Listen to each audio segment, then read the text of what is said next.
धरती माता की, धरती माता की। साथियों, जो लोग सत्ता और सरकार से पहले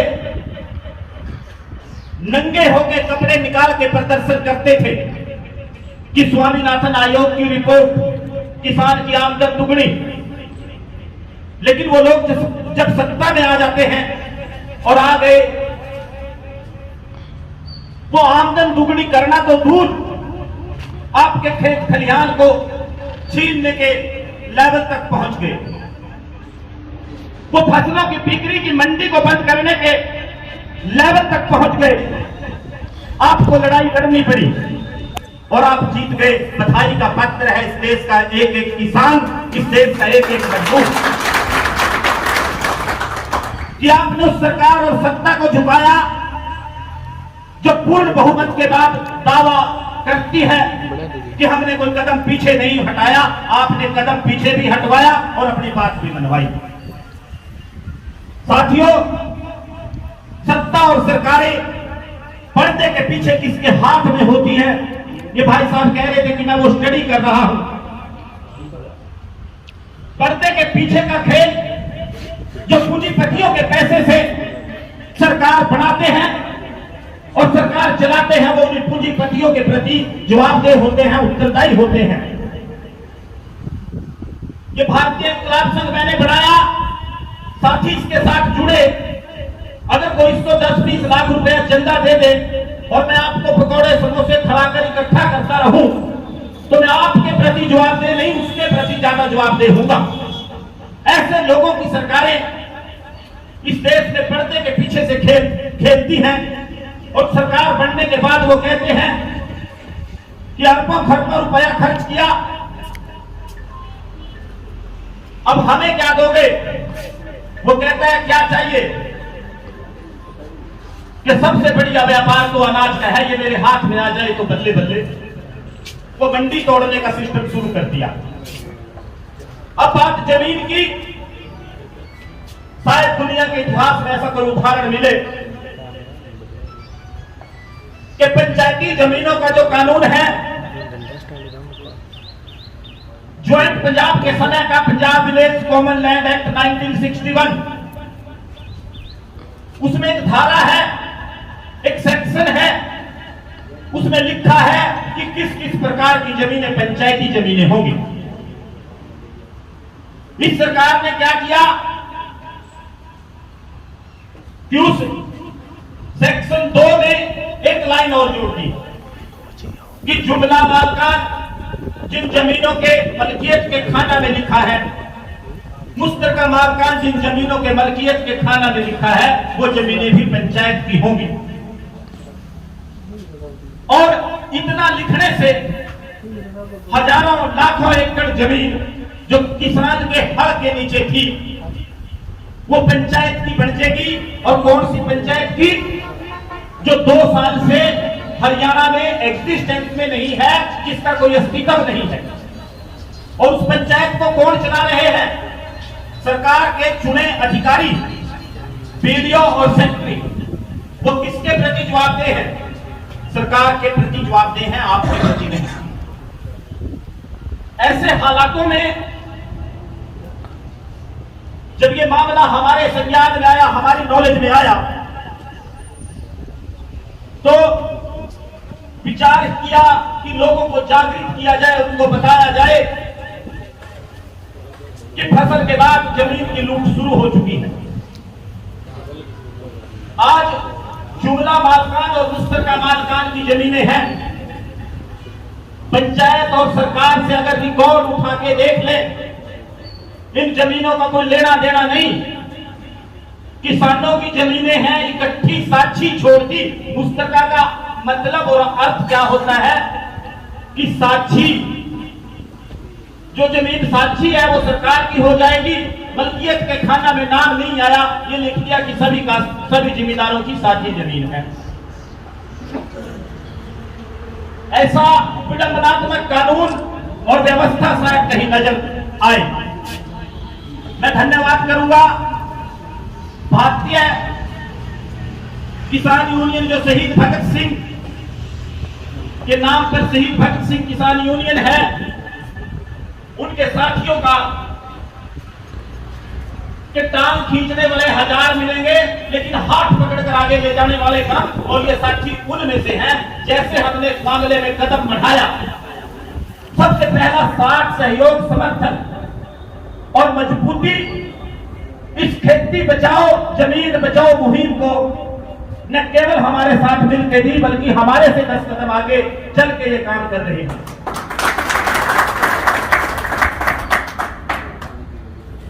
शायद अगर शहीद भगत सिंह किसान यूनियन के साथियों का हमें ये सहयोग समर्थन न मिलता, तो इस मुहिम को जो हमने नारायणगढ़ से शुरू कर पंचकुला यमुनानगर में पंचायत करने के बाद आज मुरैना में है, हमारा हौसला इतना न बढ़ता। ये जो इन्होंने साथ दिया, हौसला बढ़ाया और कदम ताल करके चले, उसके कारण हौसला बढ़ा और एक कदम और आगे बढ़ाने का मन किया। साथियों, जमीन बचाने की लड़ाई लड़ने की कोई नेता व्यक्ति, चाहे वो मैं हूं या कोई और हो, ये दावा करे, दम भरे, ये सेठी मारे कि मैं लड़ लूंगा,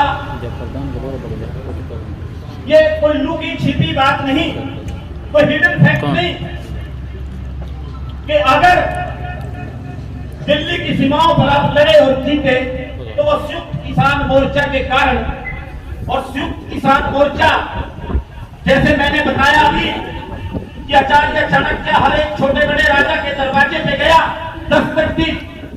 कुछ लोगों ने जब फसल और नस्ल की मंडी बचाने की बात आई, हर एक किसान यूनियन के नेता के पास गए कि साथ आओ, आज मिलकर लड़ेंगे, तब बचेंगे, बाकी विवाद बाद में देख लेंगे।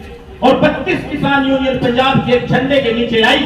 उत्तर प्रदेश पूरे भारत की किसान यूनियन संयुक्त किसान मोर्चा के बैनर के नीचे इकट्ठी हुई और तब जाके आप जीत पाए। और इससे ज्यादा खुशी की बात नहीं कि भाई साहब के प्रयासों से शहीद भगत सिंह किसान यूनियन के संयुक्त किसान मोर्चा ने संयुक्त किसान मोर्चा के बैनर के नीचे जमीन बचाओ खेती बचाओ की मुहिम, इस आंदोलन को लड़ने का निर्णय भी लिया। 12 सितंबर की मुख्यमंत्री खट्टर के आवास को घेरने की योजना है और नारायणगढ़ के किसानों का गन्ना संघर्ष समिति से बैठे हैं। नारायणगढ़ के किसानों के लिए नासूर बन चुकी है नारायणगढ़ शुगर मिल। इससे ज्यादा दुखद स्थितियां क्या हो सकती हैं कि अपनी फसल के पैसे लेने के लिए भी पूरा साल आंदोलन किसानों को करना पड़ता है। और आज भी 2 ट्रालियां दिल्ली से, बाकी सबकी तो घर आ गई और अपनों से वो जो बनाया फंड पे जुगाड़ वो भी उतार लिए, लेकिन नारायणगढ़ वालों की भी आज भी जुगाड़ लगे हुए हैं और शुगर मिल के आगे खड़ी है, आप जाके देख सकते हैं। उस मुहिम उस लड़ाई में भी शहीद भगत सिंह किसान यूनियन अगली कतार में है। इसके लिए भी ये धन्यवाद के पात्र हैं। साथियों, और पहली बार नारायणगढ़ शुगर मिल के मुद्दे को भी संयुक्त किसान मोर्चा के नेतृत्व में वहां पंचायत होगी और सरकार की जुड़े इस मामले में भी निश्चित तौर पर मिले। लेकिन बात लड़ाई की करे, किसान के हक अधिकार की करे, ये मामला न केवल अकेले किसान से जुड़ा है बल्कि मजदूर से सीधे तौर पर जुड़ा है। मैं कहता हूं, मुकेश जी कह रहे थे कि किसान लड़ते हैं और जीत भी गए लड़े। मैंने मुकेश को एक बात कही कि हमारा सपना है कि जिस दिन किसान के ट्रैक्टर के मडगार्ड पे मजदूर उसका साथी बन के बैठेगा, उस दिन इस देश की कोई सत्ता और सरकार किसान मजदूर के हक अधिकार पर डाका डालने की सोचेगी भी नहीं। साथियों, हम एक दूसरे से जुड़े हैं और इतने गहरे रूप से जुड़े हैं कि एक का विकास, एक की तरक्की दूसरे की है। अगर 50 करोड़ रुपया नारायणगढ़ शुगर मिल से किसान का मिलता है तो किसान उसको तिजोरी में बंद करके नहीं रखेगा। बाजार से, किसी दुकानदार से, किसी करियाना से कोई मकान बनाएगा, बाजार से सामान खरीदेगा, खुशहाली किसान के हाथ में पैसा आएगा तो बाजार में आएगी। ये सीधे तौर पे मामला व्यापारी से भी जुड़ा है। किसान खुशहाल होगा, उसके साथ जुड़ा मजदूर खुशहाल होगा। कुछ साथियों ने एक सवाल उठाया कि कुछ लोग जिनके पास जमीनें नहीं, वो इस मामले से नाराज हो सकते हैं कि जमीन सरकार के पास जाना चाहिए। लेकिन एक बात सबको समझ लेनी चाहिए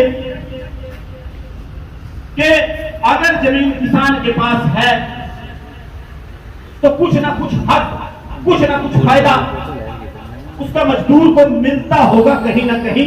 लेकिन अगर जमीन पंचायत के पास चली गई और जो जमीन पहले पंचायत के पास है, अगर एक किसी वृक्ष की टहनी तोड़ लो आप पंचायत की जमीन से तो चोरी का मुकदमा दर्ज होता है।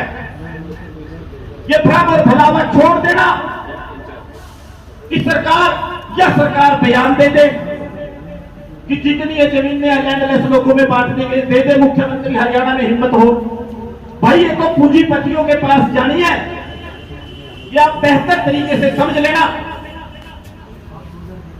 जीता जागता उदाहरण है मोरनी की पहाड़ियां। बाबा रामदेव, पापा तो कम रह गया, लाला ज्यादा बन गया, लाला रामदेव को दे दी कि जड़ी बूटियां लगावागा। कितने तो लोगों ने जड़ी बूटियां खाई भाई मोरनी की पहाड़ियां की। ये हालात होने हैं। एक सवाल और पैदा हुआ, भाई साहब ने कल बात भी की थी कि आप तो उन लोगों की लड़ाई कुछ लोगों ने भरम फलाया लड़ रहे हैं जो पंचायत की सरकार की जमीनें दावे बैठे हैं 20-20, 50-50 एकड़। पंजाब में देखो, वहां के मुख्यमंत्री ने लोगों से जमीनें छुटवा दी और स्वागत हो रहा है। दोनों बातों में जमीन आसमान का फर्क है, जमीन आसमान। पंजाब में जो जमीन थी वो पंचायत की जमीन थी, पंचायत की मलकियती जमीन। पंचायत की मलकियती जमीन अगर किसी ने नाजायज प्राप्ति, उसके लिए हम नहीं है, ये लड़ाई उसकी नहीं है।